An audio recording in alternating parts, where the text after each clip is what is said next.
people know you're truly a man? What do you have? I can name some things, right? People walk in my house, they can see, okay, I'm financially successful. They look at my body, they know I'm motivated, disciplined, I'm extremely strong. They look at my world title belts, they know I can fight. They look at the woman on my arm, they know that I am worthy of respect because she treats me with absolute respect. They look at my network, they see that men treat me with absolute respect. I don't have to open my mouth and people can instantly look at me and go, okay, he has X, Y, and Z. If you couldn't talk, you put on a t-shirt, you put on some jeans, and you can't talk, and you're walking around, when people look at you, why do they see you as a high-value man? Do you have anything you project? Do you project true bravery? Do you project true confidence? Or do you need to talk to try and convince people of these things? They say confidence is quiet. It can also be very loud, but you don't want to live in a delusion. That's the first thing. So I want every single person here who's actually taking notes to think, if I can't talk, how am I judged? If I can't speak, what do people think of me? How am I projecting my value to the world if I can't say a word?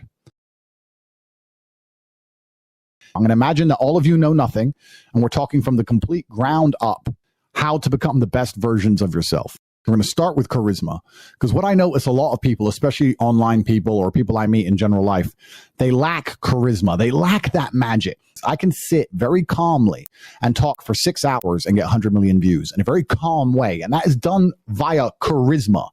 My charisma is the reason most of you are watching me here today. My charisma is a superpower which has allowed me to live the best possible human experience. And I will teach you all how to have charisma exactly like me. Charisma, which is magnetic and magical to females, which makes men respect you, and which makes any interaction, especially in business or anything regarding money, far easier and more obtainable. So we're going to talk about charisma overall. Charisma is basically likability. The ability to make people feel good, to care, to be in your presence, to want to be around you, and to want to engage in conversation with you. I don't know if many people understand that I must answer 0.1% of the messages I get per day. Everyone wants to talk to me. Thousands of messages a day on every single app, thousands of emails, hundreds of letters per day. Everybody wants to engage with me, and everybody wants to have a piece of my time. How you have charisma, firstly, are some basics. One of the most basic things is honor. You must do what's right because it is your duty, and for that alone. Not because you benefit from it, not because you gain from it, because it is your duty. Tristan and I do many things to our detriment, like talk on the internet. We don't need money. We don't need to help you. We don't need to save your life. And also your word is your duty. I have said I'm not going to quit. I have said I'm going to keep talking. If I say something, I do it. So your word immediately becomes your duty. Never break your word and never go back on what you said. Honoring your word is part of honor as a whole. That's the whole point of honoring your word. You have to know how to be reliable, dependable, and loyal. And most importantly, you can never stab anybody in the back. You can never be a snake because, one, I swear if you betray somebody and you're a snake, it's like a stench which follows you for the rest of your human years. Anybody who does business with me, and I've done business for 20, 30, 40 million dollars, will do it on a handshake. They don't care about the contract because Andrew Tate shook their hand. Snakery, dishonesty, and treachery is always going to be despised and disgusting to men, and also by extension women. I'll give you an example. The reason Harry and Meghan argue all the time, the reason Meghan hates Harry, and you could sit them down in front of 1,000 therapists and they'll never be told the truth, but Andrew Tate, the most compendious, intelligent person on the planet, knows the truth because I understand human interaction absolutely and utterly, and I'll tell you why Meghan can't stand Harry. Because Harry sold his family out for money, and Meghan told him to do it, and he still did it, and although she instructed him to, she is still disgusted by seeing a man commit treachery, high treason on the royal family. A woman will sit there and go, I told you to betray your family and you listened, but now you're a snake. How can I trust and love a snake? How can you want to spend the rest of your life with a snake, with a traitor?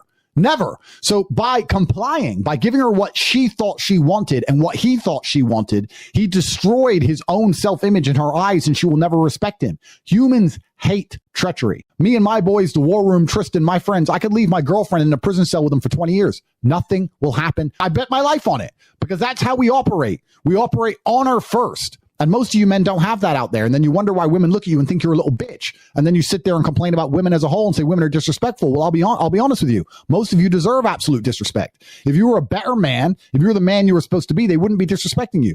You built yourself into a fucking coward. You're hanging around with a bunch of snakes. You are a snake. And you wonder why women don't want to have anything to do with you. Let me give you a hypothetical situation.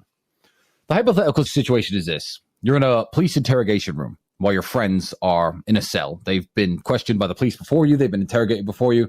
And the police say something stupid. Andrew, I'm not sure if you could relate to this. Like, oh, well, your brother's already told us about your crimes. Now, obviously, there's no crime, so it's a very easy thing to dismiss.